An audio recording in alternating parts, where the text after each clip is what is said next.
It's the X emoji! They're literally taking a piss of us. Come now. Guys, what are you doing?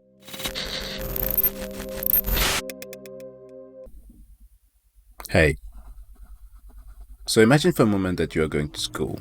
It's like primary school and you're sitting in the classroom and your teacher walks in and starts to take attendance, which I think that they still do, right? Attendance is still being taken. I wasn't the only one who went to this. It doesn't matter. He or she is taking the attendance and each and every name is being spoken out. But there's that one kid sitting in the back who doesn't answer. Why? Because he has his hand in a jar of glue. And said hand is just being raised like slowly toward his mouth and he freaking puts it in. That kid is Ubisoft. Because I don't know what happened to this company that I used to love, which actually I do know. It's been happening for many others, but when it comes to the game stuff, a predominant thing is obviously that greed has taken over. These companies care less about the games and more about the revenue they can make, which is why they always release so much microtransaction stuff, and it really sucks. But 2 weeks ago, Ubisoft decided to go through Infinity and beyond stupid as they announced Assassin's Creed Infinity. Way for them to go in the live service route, although if you look at this article from Polygon, yes, I know, Polygon, but they describe it very well. Assassin's Creed is already a live service franchise with all this going on there. Which then begs to answer, what the hell is the aim with this? Those statements were like they were trying to emulate something in the likes of Rockstar's Grand Theft Auto or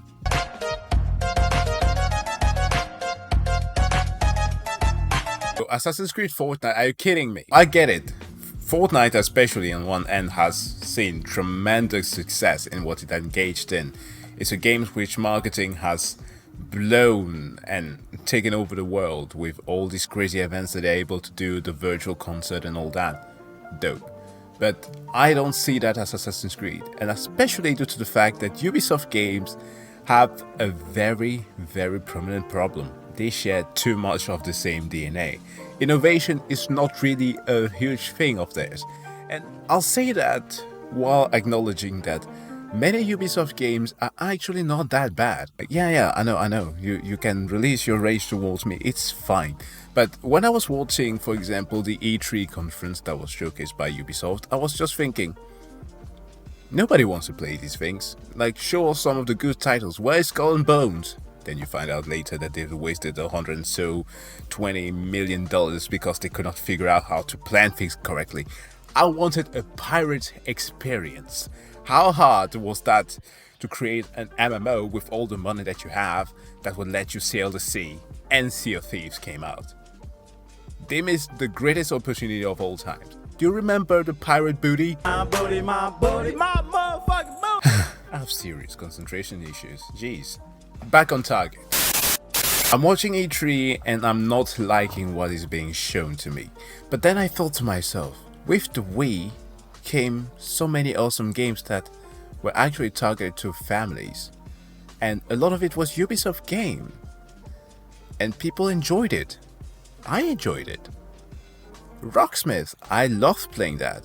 There was like a period of so and so months that was dedicated solely for me playing Steep with friends during the winter. That was fun. But when it comes to the core audience though, those who have been attending your conferences from the get-go with Assassin's Creed, with Far Cry, with Tom Clancy, which we're going to be checking out right now, you've lost them. I played Far Cry recently because during the 4th of July, I really wanted to live in the American experience. Let me down, look at these bounces, they want to take our guns. Get out of here, goddamn liberals. And also recently, although I'm not super stoked with what they've done with Watch Dogs Legion, they've managed to improve the game quite a bit, and especially its online mode. It's definitely a delight. When you're out there in this jungle, if Rarande, you don't want to spare your Narande. Yeah, that's what I imagine how John Wick from Acne would sound like. So yeah, they're able to do some good stuff, but a lot of it is just very similar. And judging from the like and dislike ratio from This video here, I spot the gamers are none too happy about it, but without further ado, let us check out Tom Clancy's XDefiant. Which, okay, first and foremost, why the X? Is it like a play on... It's not silence, right? You have to pronounce it in the same way that you have to pronounce Professor Bones Malone's Xavier's name. Anyways, let's go.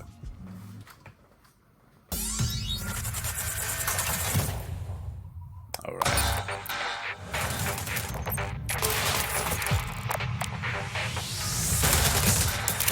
We're excited to share a first look at a project we're developing at Ubisoft San Francisco. This is our take on a multiplayer first-person shooter. We need to get you in early and find out what you think. Our goal is to make a best-in-class shooter for you, the players, to compete and have fun with your friends. It's fast-paced firefights meets punk rock mosh pit. We're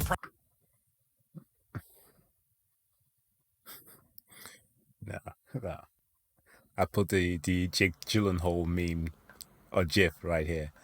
Nah. to introduce our new game, Tom Clancy's XDefiant. Oh no! It's the X emoji! They're literally taking a piss of us. Calm now. Guys, what are you doing? Your feedback is essential to help us make this game great. Later in this video, we'll tell you how to get involved. But first, we'll get into the action. This is a free-to-play, high-octane shooter combining realistic gunplay with personalized classes. Realistic gunplay and personal classes. I feel like those guns are pretty floaty. Those classes are represented in our game as factions, each bringing unique gameplay and team dynamics. Every faction comes equipped with traits, abilities, and an ultra to complement your playstyle and the faction's role. So, you spot two things very simple here. One, they are reusing assets. Well, you could just see that from the thumbnail already. Reuse of assets, and it's just a cash grab on things that are already existing. This is like Tom Clancy Apex Legends The Division 2.0. Used skillfully, each faction is capable of swinging the momentum of a match. Our factions are at the heart of the game. They're inspired by maverick groups from across Tom Clancy's games and beyond.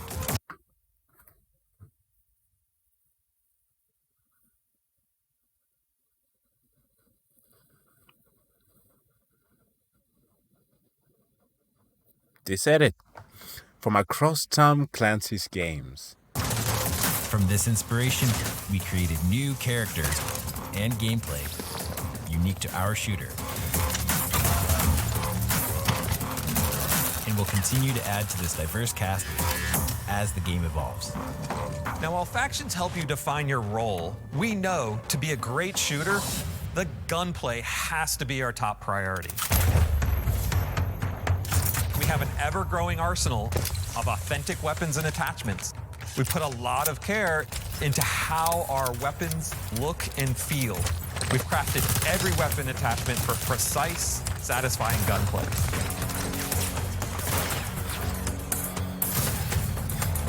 Players can mix and match any faction and weapon loadout. You can swap at respawn to adapt to a changing battlefield. Personalize your faction and loadout to be what you need when you need it. And I can't stress this hard enough. We are a shooter first. And your abilities and ultras create unique opportunities to set up nail-biting shootouts and unforgettable clutch plays. Personalizing classes, guns, and gear in a fast-paced fight is a whole new experience in Tom Clancy gaming. So you can just stay there in camp with a shield and... I mean, there is a possibility that this game can turn out good. People are always searching for an alternative to things that other competitive shooters are somewhat already doing, but because they are so far back into the curve, they don't want to engage in climbing the ladder. I don't know. Personally, all that I'm imagining is just Tom Clancy rolling in his grave right now. Super stoked by what we've accomplished so far. And I couldn't be more proud of our incredible team. We want to personally thank everyone that's worked so hard during the pandemic to keep the momentum going on this game. We understand that it's been even harder for some of you. We hope that we can build a community that's a place where people can connect and have fun. And we're committed to creating a welcoming game based on fair play and transparency, whether you're playing casually or pushing yourself competitively. Well, that's definitely against the Black Ops. Black Ops. I'm still calling it Black Ops after these days, but the COD players and all the hackers going on. Now, the game's still in early development, but we're gearing up to let you in as soon as possible. So register right now to participate in our early rollout phases. Thank you so much for watching. We really want your input, so please reach out to us on social media.